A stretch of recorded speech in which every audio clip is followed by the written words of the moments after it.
Tudo bem com vocês? Quero pedir desculpa que hoje o vizinho botou aí um fundo musical pra gente, se vocês estiverem ouvindo, né? Gravar aula home office tem essas particularidades, né? Então, John Wesley, ele acaba se tornando, o terceiro vídeo, John Wesley ele acaba se tornando um dos proeminentes, né, no arminianismo. Ele se aproxima bastante de Jacó Arminius no seu entendimento concernente à teologia, e também vai lutar contrário àquilo que é chamado no livro de arminianismo de cabeça, que seria esse aproximar do arminianismo que Philippe Limborch acaba fazendo ao iluminismo, né? E até mesmo trazendo ali próximo do semi-pelagianismo. O livro acaba falando do pelagianismo, mas eu não concordo muito com isso, não, porque o pelagianismo não chega a ser como ele escreveu, mas é uma maneira. Os críticos do arminianismo acaba trazendo esse tipo de pensamento. Então, o John Wesley ele acaba colocando o arminianismo dentro de uma pregação muito prática, e pelo fato de John Wesley começar a sua carreira como missionário, né, com os índios norte-americanos, ele coloca então essa pregação de Armino, para ele era mais prática, né, no sentido de converter. Ele pregava o evangelho e ele tinha então essa compreensão que as pessoas poderiam aceitar a Cristo se assim elas quisessem, e se a graça de Deus pudessem então alcançá-lo. Isso é interessante, porque nem Armino, nem Wesley, eles vão tirar a graça de Deus da conversão. Os posteriores tiram a graça de Deus. Fala que a pessoa aceita Jesus por ela mesma. Quando você lê as obras de Armino, a teologia, as obras de Wesley, a teologia wesleyana, você vai notar que os dois falam que as pessoas aceitam Jesus Cristo mediante a ação da graça de Deus. Contudo, vai ter um aspecto aí, né? Que se a pessoa pode decidir, e se a graça é manifesta através da pregação, né, seria possível a pessoa resistir à graça de Deus? Será que resistir à graça de Deus seria o mesmo de resistir a Deus? Será que resistir a Deus seria o mesmo do que resistir à vontade de Deus? Se eu posso resistir à vontade de Deus, então seria Deus onipotente, soberano? São os questionamentos que podem ser feitos, né, nesse tipo de pensamento, que geralmente assim o são. E coisas que devem ser detalhadas, estudadas, para que nós possamos cada vez mais crescer nessa compreensão. Após a morte de John Wesley, a teologia wesleyana ficou... As pessoas gostaram muito, né? Porque começa um movimento que é chamado Rollins Wesleyano, Santos Wesleyano, que é o movimento da santificação.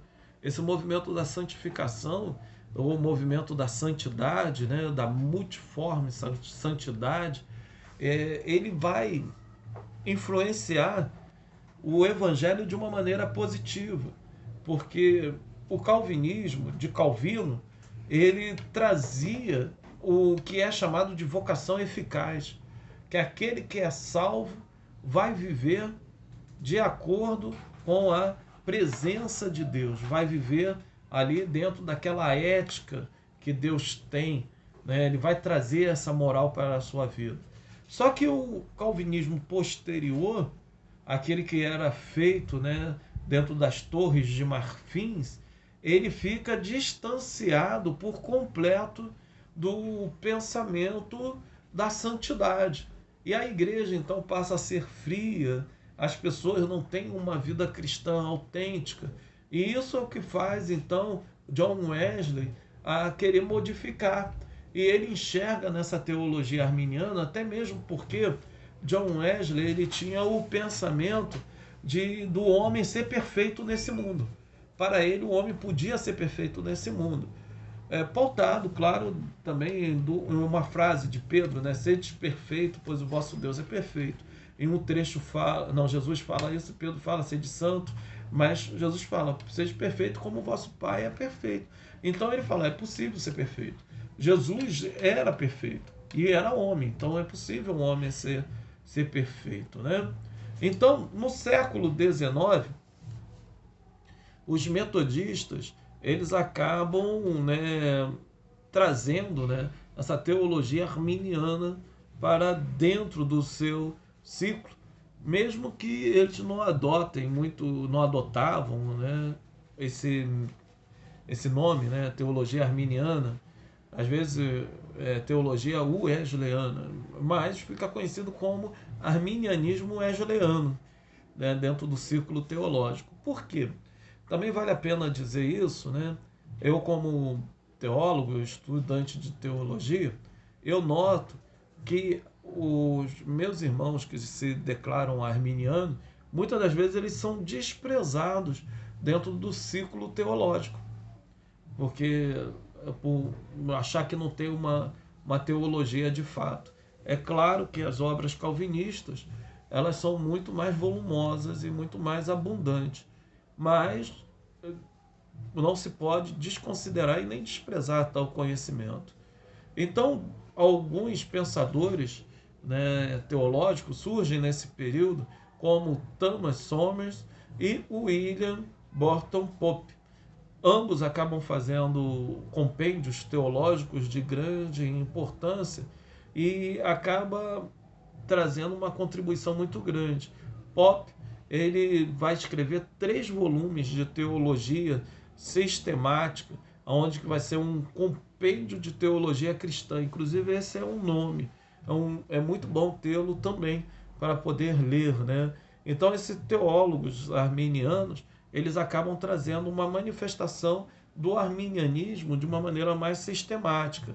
Eles acabam aproximando e entendendo o pensamento de Armino.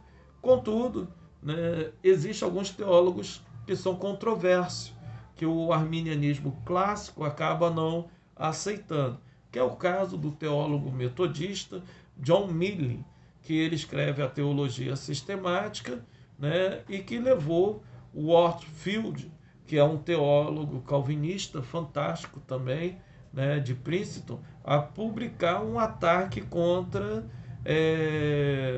Milley. Milley, na sua teologia, ele se aproxima muito da teologia liberal, se não é uma teologia liberal de fato. Quando você lê, você nota que até mesmo a questão do pecado original fica um pouco disturpada ali, quase como se não existisse o pecado original.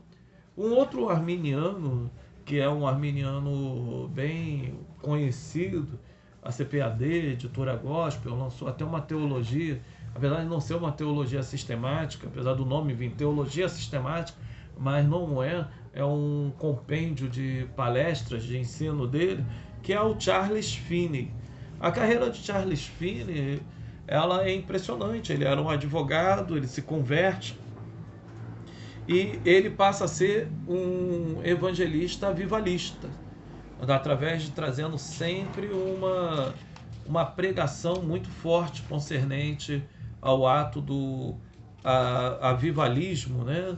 O ato da pessoa ali acreditar nos dons espirituais.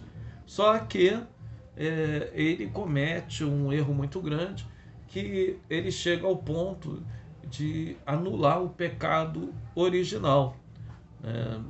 Porque ele fala que isso não tem a influência no ser humano. Então, Finney, ele acaba vulgarizando de uma maneira muito clara a teologia arminiana, a ponto de afastar por completo aquilo que Armino, Wesley e os outros acabam falando também. No século XX, a teologia arminiana ela sofre alguns baques, né? As pessoas, né, acabam acusando o arminianismo de manifestar o liberalismo teológico. Contudo, isso não é uma verdade. O liberalismo teológico, peço desculpa aos irmãos, acho que a rinite aqui é outra coisa. O liberalismo teológico, na verdade, não é uma característica da teologia arminiana, é uma característica do pensamento de sua época, do século XX.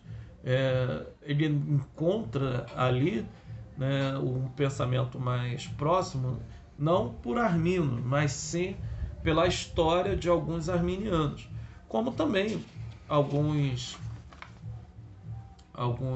pensadores, né, do liberalismo também. O pai do liberalismo era calvinista, e nem por isso a gente vai falar que foi Calvino que fez esse tipo de teologia. Então, para que nós possamos encerrar aqui, gostaria de deixar para vocês um pensamento que está no livro, na página 37. Se Deus, de maneira absoluta e pré-temporal, decreta que certas pessoas sejam salvas e outras condenadas, independentemente de qualquer cooperação da liberdade humana, então Deus não pode, em nenhum sentido, querer que todos sejam salvos, conforme 1 Timóteo capítulo 4, versículo 10. A promessa de glória tem por condição a graça sendo recebida pela fé ativa em amor. Oden também produziu uma teologia sistemática maciça de 3 volumes que reconstrói o consenso doutrinário cristão primitivo e é completamente consistente com a própria teologia arminiana. O débito de Oden a Armino e o Wesley é inquestionáveis, né? Só aqui essa citação que eu achei importante, 1 Timóteo capítulo 4, versículo de número 10, acaba trazendo para nós um sentido que é o desejo de Deus que todas as pessoas sejam salvas, né? Na verdade, aqui o texto fala, quando você lê lá 1 Timóteo capítulo 4, o texto está falando de evangelização de todas as pessoas do mundo, da terra. Então não é todas as pessoas, 1 mais 2, 3, 4, seria todas as pessoas em questão de espaço geográfico, todas as nações da terra. Tá? Então esse entendimento aqui não é entendimento correto dentro da exegese bíblica. Então terminamos aqui a nossa aula de teologia arminiana. Espero que Deus venha ter abençoado vocês. Fique com Jesus.